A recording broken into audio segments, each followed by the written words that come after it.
En 2015, une plainte collective est portée par des jeunes du 12e arrondissement de Paris contre une brigade de police.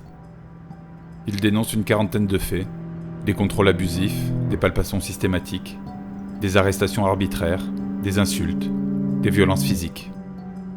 Le 4 avril 2018, 3 des 4 policiers accusés sont condamnés à 5 mois de prison avec sursis pour violences aggravées. Ce procès a été le point de départ du film Police, illégitime violence.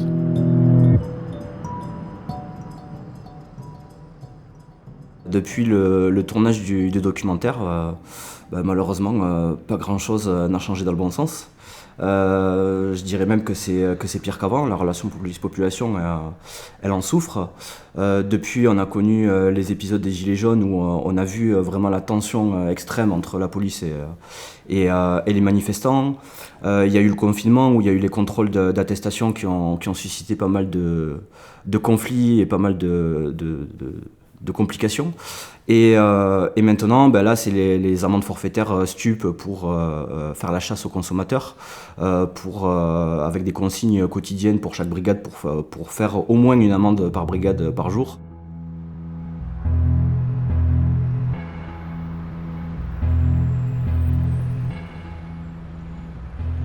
Tant que la culture du résultat policière est orientée vers des logiques de statistiques, en fait, de nombre d'interpellations, de nombre de gardes à vue, de nombre d'amendes, etc., qui elles-mêmes derrière alimentent des primes collectives annuelles que je qualifie d'indécentes, forcément, le système continue. Et là, en plus, la différence, c'est que pour éviter le contact, justement, et pour éviter les conflits, il y a ce système d'amende qui se met parfois à distance, parfois sans contrôle, et qui endette en fait pas mal d'habitants. Et malheureusement, à mon niveau, moi je constate qu'ils rentrent dans le trafic pour pouvoir payer des amendes, et c'est pas le but de la police en fait de faire rentrer des gens dans la délinquance, c'est au contraire de prévenir la délinquance, et malheureusement ça n'est pas le cas.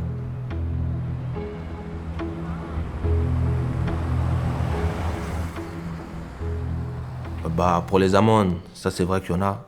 Même moi là, j'ai 30 ans et je reçois des amendes. Alors que je suis plus dehors, comme il suffit qu'ils te voient ou que tu te prends la tête une fois avec eux, qu'ils ont retenu ton nom, ton prénom et ton adresse. Tant que ces policiers seront là, t'es fiché. Même si t'es pas dans le quartier, ils vont dire que c'est toi. Et il n'y a pas de preuve pour dire ah non, c'était pas moi. C'est ta parole contre la leur. Et donc c'est pour ça souvent on veut pas aller porter plainte contre la police ou faire quelque chose, parce que dans tous les cas on se dit qu'on aura tort. Pour moi, la première solution, c'est le dialogue. S'il n'y a pas de dialogue, c'est sûr que ça va partir en tension. Parmi un groupe de policiers, il y en a toujours un parmi eux qui est réfléchi. Il vaut mieux que la personne qui est réfléchie et qui a du bon sens vienne discuter avec les jeunes, tranquillement. Les jeunes, ils sont pas bêtes. Donc, je pense qu'il vaut mieux discuter tranquillement que de venir et dire à les jeunes, vous dégagez, etc. Des fois, je vois les jeunes, il est 16h, ils sont posés sur la dalle Rosanov. Oui, on vient, vous faites trop de bruit. Il est 16h, il n'est pas à 22h ou 21h. Donc je pense qu'il y a des horaires à respecter pour les jeunes, parce qu'il y a des gens qui travaillent, mais on ne peut pas venir à 16h, 17h dire oui, vous êtes 7-8, faut partir, faut aller traîner au bois de Vincennes, alors qu'on est chez nous.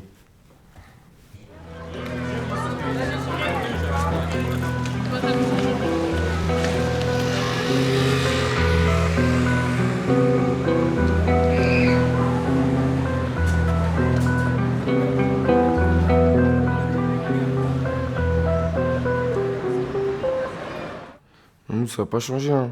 Mais en fait, nous, avant, quand nous, il y a eu le film il y a 4 ans, on était plus petits, ces gens, on n'était pas trop là. Ces gens, on ne sait pas trop comment c'était, mais grâce au film, on a vu un peu comment c'était. Mais sinon, là, comment ils sont, là, comment ceux qui sont plus grands de nous, ils se plaignent dans le film, là, c'est pareil. Hein.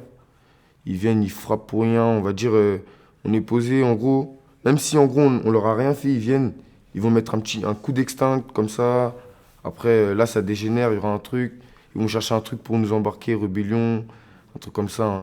Avec la police, ils sont vraiment méchants, la police du 12e, hein, sans aucune raison comme ça. Ils peuvent t'insulter de sale noir, comme ça, des trucs comme ça, de nègres en mode courir comme des singes. Ils nous l'ont déjà dit ça un jour ici. Et un jour, je revenais des cours comme ça, j'avais rien fait. Hein. C'était sur la rue Erard, là, sur cette rue à côté là. Et en gros, j'étais tout seul et mes amis, ils avaient couru parce que, en gros, ils avaient couru comme ça, ils couraient, ils jouaient. Et ils m'ont frappé, comme ça. Mais je me suis défendu, mais ils m'ont frappé. Moi, j'étais pas là, je pense, quand vous avez fait votre premier film. Mais je pense que ça se dégrade de plus en plus, parce qu'il n'y a rien qui change. À chaque fois, on va dire, pendant un temps, ils vont se calmer un peu.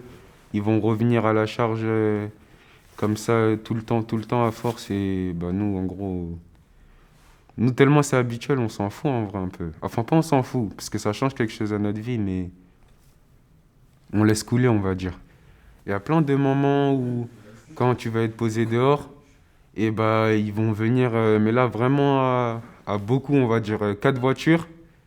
Et ils vont venir et ils vont essayer de faire même pas contrôler, hein, juste, enfin, excusez-moi pour la grossièreté, mais niquer un peu les premières personnes qui croisent, vraiment, on sait même pas c'est quoi leur but, vraiment juste là pour nous montrer qu'en gros, c'est eux qui règnent dans le quartier, on va dire, entre guillemets. Il y a un an de là, j'étais avec... Carrément, il y en a, je crois, ils sont là. On était posés au 30 rare, on est assis. Les policiers, ils viennent. Ils viennent, ils nous contrôlent. Je sais pas, il y en a un dans le tas. Il était là, il cherchait la merde. Sans vous mentir, il cherchait la merde. Il mettait des coups de taser à mon pote. Mon pote, il lui répondait en mode pourquoi tu fais ça? On lui demandait. Ça l'amusait. Je comprenais pas du tout. Je vois, il y en a un autre, il vient et en mode, il me tabasse, il me lynche. Ils ont pris ma casquette carrément, ma sacoche, tout. Ils m'ont tout pris. Je me suis relevé, j'ai couru. Ils couraient derrière moi alors qu'ils me connaissent. J'ai couru jusqu'à dans un parking. Je me suis coffré dans un parking. J'ai attendu 1 heure. J'ai appelé mon pote. Carrément, il est passé. Je l'ai appelé, il est venu me chercher en trottinette. Je suis rentré chez moi. J'arrive en bas de chez moi. Je vois, ils sont encore là. J'arrive en bas de chez moi, ils sont là. Ils veulent me taper, m'embarquer. Je sais pas qu'est-ce qu'ils veulent faire. En tout cas, moi, j'ai couru encore une fois. Je prends la fuite. Moi, ils me font peur, moi, en fait. Moi, à chaque fois que je les vois, mon cœur, il bat vite. Je peux pas rester à côté d'eux. Ils sont venus comme ça, hein, contrôle banal, mais c'était pas un contrôle banal pour moi, en tout cas. J'étais tout seul. Ils sont arrivés vers moi, ils ont même pas essayé de me contrôler, hein. Ils m'ont lynché par terre, ils ont jeté mes chaussures, etc. Après, ils sont repartis comme si de rien n'était. On va dire, maintenant, quand je les vois, j'hésite pas, je prends directement la fuite par peur des amendes qui me frappent, etc. Et on va dire là pendant le confinement, j'ai dû prendre, on va dire, 3 000 à 4 000 euros d'amende, facilement.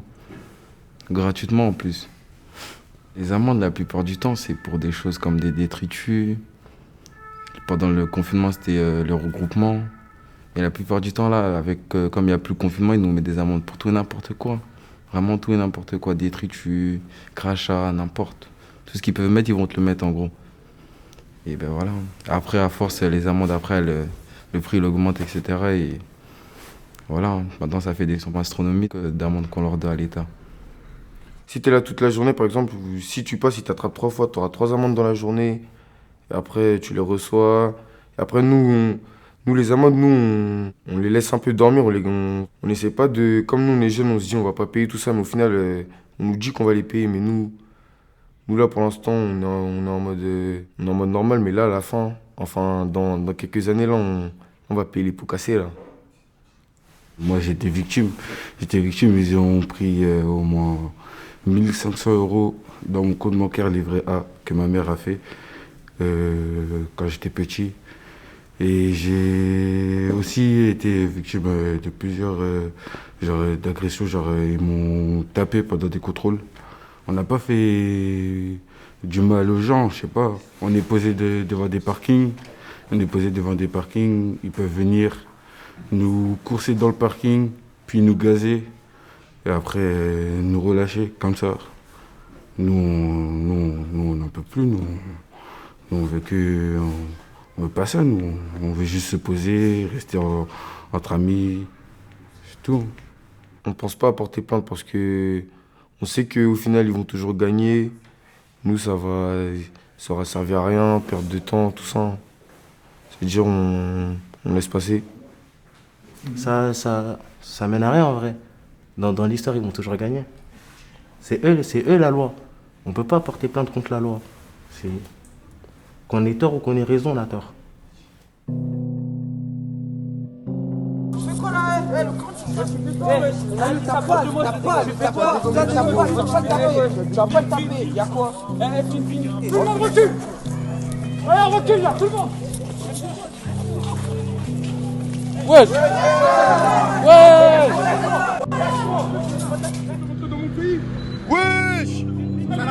Ça parle archi mal! Au nom d'Allah! On va vous suivre, nous les suivre. Vas-y, je fais quoi avec ton yach? Wesh! Au nom d'Allah, wesh! Le Coran, ça fout là! Wallah, je claire!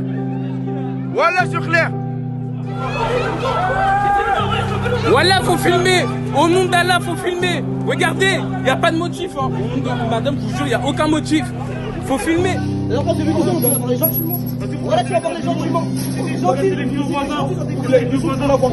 On a fait quelque chose. D'abord les voisins. On a fait quelque chose. Pourquoi vous gazez? Parce que tu es la police. Tu te mais après. Et tu fermes ta bouche. Et tu fermes ta police. Pourquoi vous gazez? C'est quoi le problème? Pourquoi vous gazez? On va nettoyer le quartier un petit peu. On va le nettoyer le quartier, c'est ce que je veux dire. On va le nettoyer.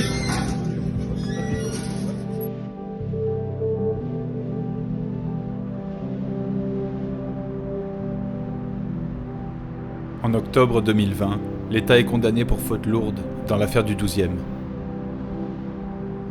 Le même mois, les 3 policiers condamnés sont relaxés par la cour d'appel. Le 30 mai 2022, 4 des jeunes plaignants sont condamnés pour dénonciation calomnieuse.